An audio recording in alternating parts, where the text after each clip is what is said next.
Jadi pembenahannya sebenarnya sudah dilakukan, ya. Bagaimana industri tekstil ini artinya harus dilakukan harmonisasi dari hulu, antara dan hilir, ya. Nah, kebetulan industri ini juga mengalami yang namanya artinya unfair trade, ya. Selama ini terjadi unfair trade, ya, oleh negara-negara lain, makanya pemerintah sudah menerapkan yang namanya anti dumping untuk polyester, ya. Jadi untuk di hulunya sudah diterapkan anti dumping, kemudian juga di antaranya ya sudah diterapkan safeguard, ya, safeguard untuk kain, ya. Kemudian yang sedang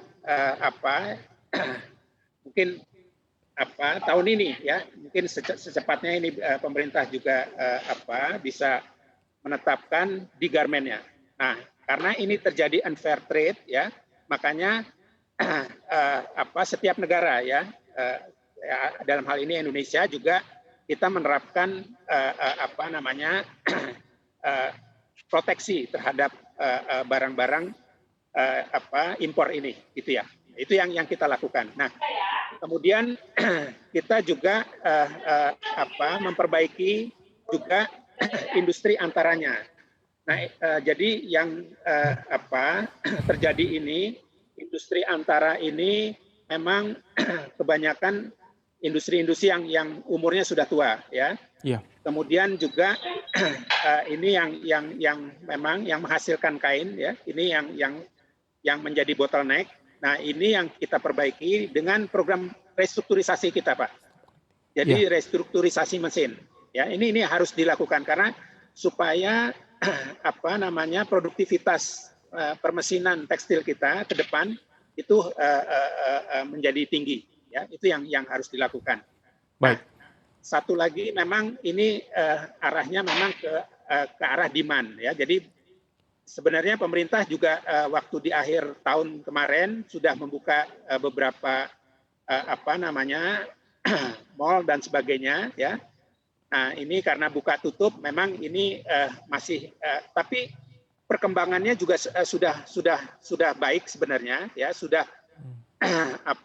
dibandingkan tahun lalu, ya, itu mungkin peningkatannya sudah utilisasinya di atas 20%. Jadi waktu tahun lalu itu sampai hanya 30-40% saja. Nah, ini sudah menuju ke 60-70% kembali, gitu ya. Tapi ini kita terus dorong lebih ini lagi. Ya, Itu Pak Pak Kayang, Erwin. terima kasih. Mas Retma Gita Wirawasta, terima kasih masih bersama kami. Mas Retma, mumpung ada Pak Dirjen nih Mas Retma, apa yang ingin Anda sampaikan mewakili asosiasi Anda? Apa sih Mas sebetulnya yang dibutuhkan oleh industri tekstil dari pemerintah agar segera ada ini Mas akselerasi atau perbaikan di sektor tekstil kita?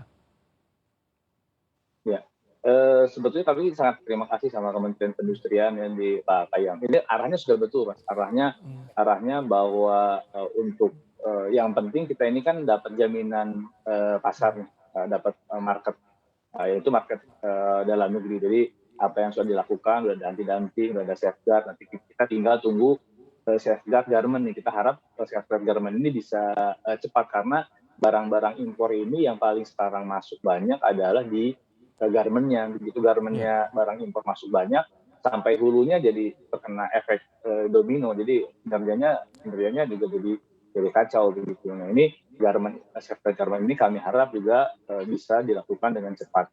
Yang kedua adalah di sisi lain yang impor ilegal ini masih banyak gitu ya. Kalau yang impor yang dulu saya kira sudah bisa dikendalikan ya lewat safeguard, lewat tata niaga. Tapi yang ilegal ini juga saya dengar dari kawan-kawan di lapangan dalam 2 minggu terakhir juga kain dan garment juga masuk, bahkan sampai benang masuk sangat masif gitu ya di pasar domestik. Ini juga masih mengganggu.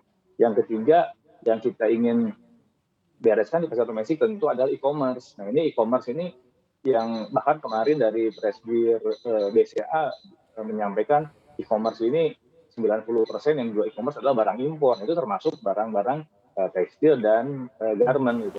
Install aplikasi kami CNBC Indonesia di Google Play Store dan App Store untuk mengikuti perkembangan terkini berita bisnis dan ekonomi.